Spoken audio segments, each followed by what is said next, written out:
आओ।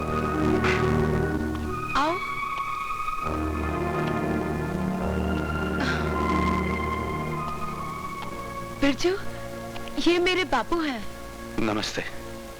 एक जमाने में बापू तुम्हारे पिता के गिरोह में थे, लेकिन बाद में जागीरा की लगाई बुझाई की वजह से इन्हें वो गिरोह छोड़ना पड़ा। अब बापू का अपना गिरोह है। बेटा, दारा से मेरी बहुत अच्छी दोस्ती थी, जो जागीरा को नहीं सुहाती थी। जागीरा अपने स्वार्थ के लिए कोई भी घटिया काम करने से बाज नहीं आता था। आज भी उसकी आदत नहीं बदली, और उसी की वजह से दारा को अपनी जान गंवानी पड़ी। क्या मतलब? क्या तुम्हें कुछ नहीं पता? होश संभालने के बाद पहली और आखिरी बार जब मैं बापू से मिला तो मैंने उनसे आत्मसमर्पण करने को कहा था।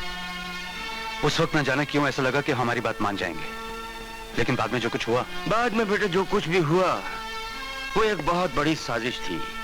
दारा आत्मसमर्पण तो करना ही चाहता था, और साथ ही उसने मुझे भी एक खत भेजा था इस बारे में, जो बहुत देर में मिला। फिर तो तुम्हें ये भी नहीं मालूम होगा कि जब तुम्हारे बापू ने आत्मसमर्पण करना चाहा, तो सबसे पहले पुलिस के आदमियों ने उनका रास्ता रोका और उन पर गोलियां चलाई। पुलिस ने?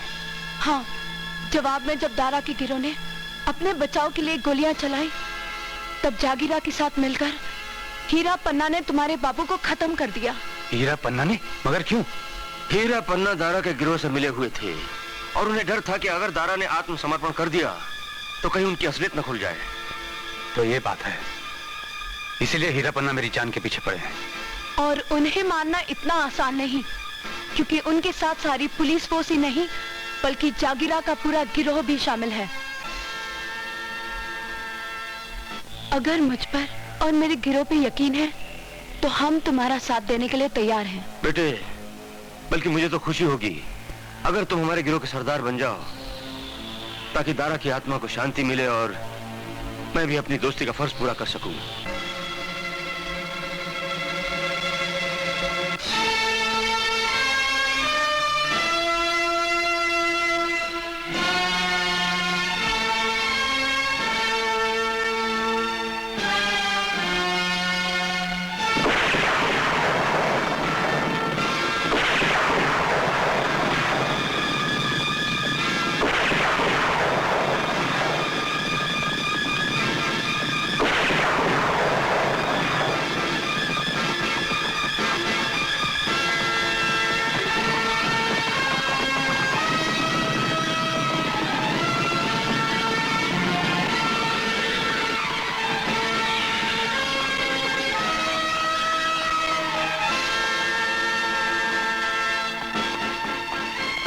कोई बाहर नहीं जाएगा, हट!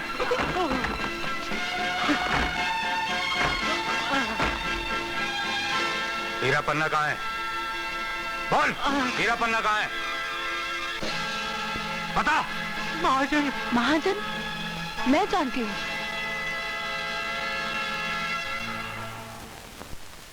अरे भाई हीरा, तुम्हारा वो डंडा घुमा के दिखाई नहीं दे रहा। वो क्या है कि जब से दारा का बेटा जेल तोड़कर भागा है, हाँ। एक आदमी का पुलिस चौकी में रहना जरूरी हो गया है। भाई कमाल है, तुम अभी तक उस मच्छर को पुलिस चौकी में मसल नहीं पाए। वो ससुरा मेरी पकड़ में नहीं आया।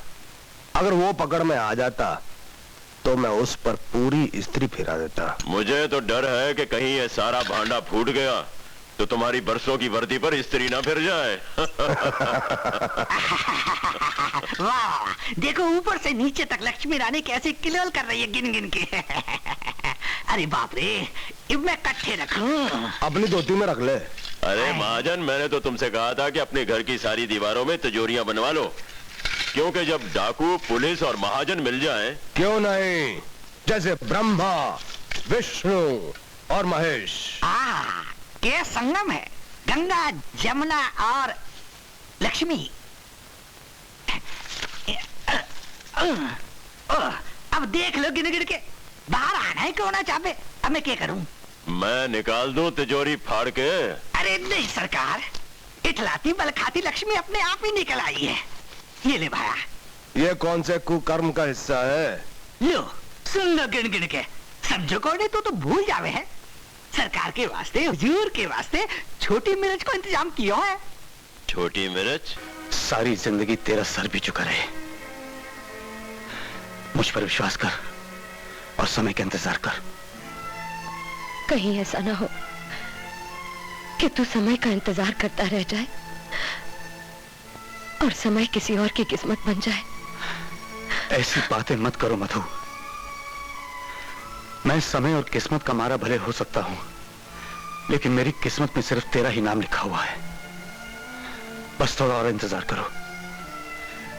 जिस काम के लिए मैंने ये डाकू का भेष ओढ़ा है, वो पूरा होते ही भरे गांव के सामने तेरा ये बिरजू धूमधाम से बारात लेकर आएगा और तुझे डोली में बिठाकर ले जाएगा।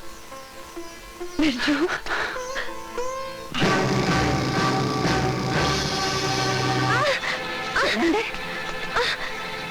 नास बेटी कलमुही कलंकिनी घोड़ी हो गई है।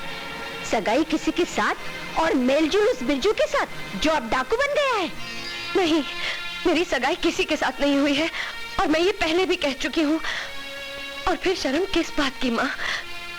मैं बिरजू से प्यार करती हूँ।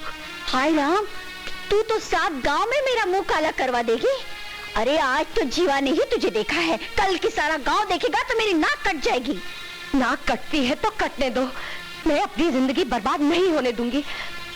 मैं बिरजू से प्यार करती हूँ और शादी भी बिरजू से ही करूंगी। मर गई तेरी माँ।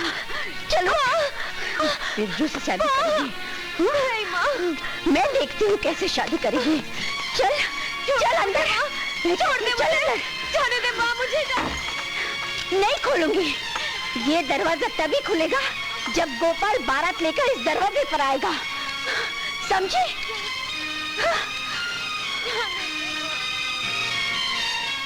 जीवा, इस पर कड़ी नजर रखना, मैं अभी आई।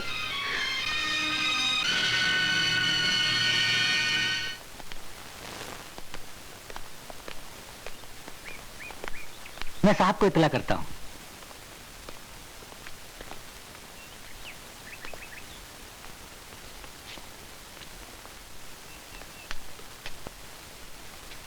प्रणाम माँ जी। जीते रहो बेटे, जीते रहो। प्रणाम माँ जी। जीते रहो। जब अपने बच्चे तरक्की करते हैं तो बड़ी खुशी होती है। तुमने तो गांव का नाम रोशन कर दिया। सब आपका आशीर्वाद है। आइए पधारिए।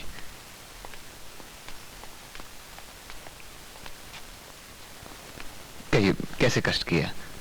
बेटे ऐसा मालूम हुआ है कि मधु से तुम्हारी मंगनी तय हुई थी। फिर तुम ऐसे ही शहर गए कि काफी दिनों तक तुमसे कोई संपर्क नहीं हो पाया। अब तुम आ गए हो तो इन्हें बेटी की जिम्मेदारी से मुक्त कर दो।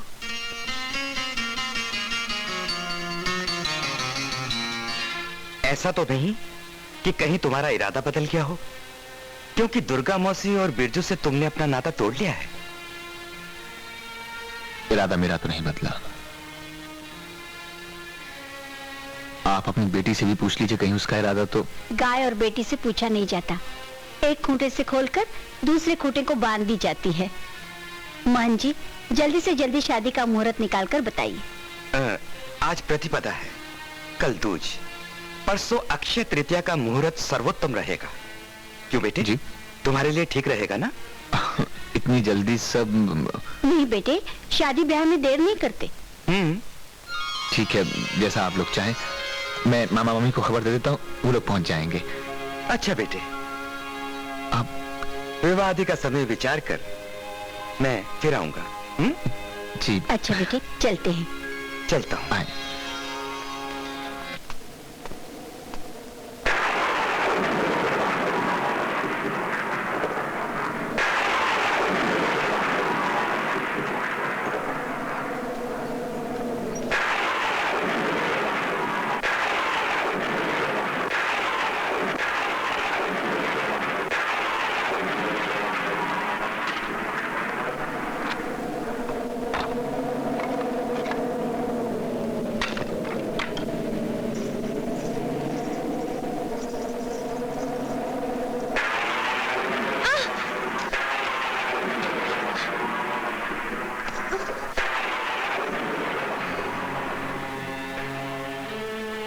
तू अब यहाँ क्यों आया है?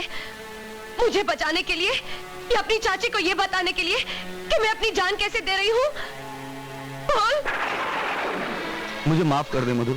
आज तो तूने मुझे बचा लिया,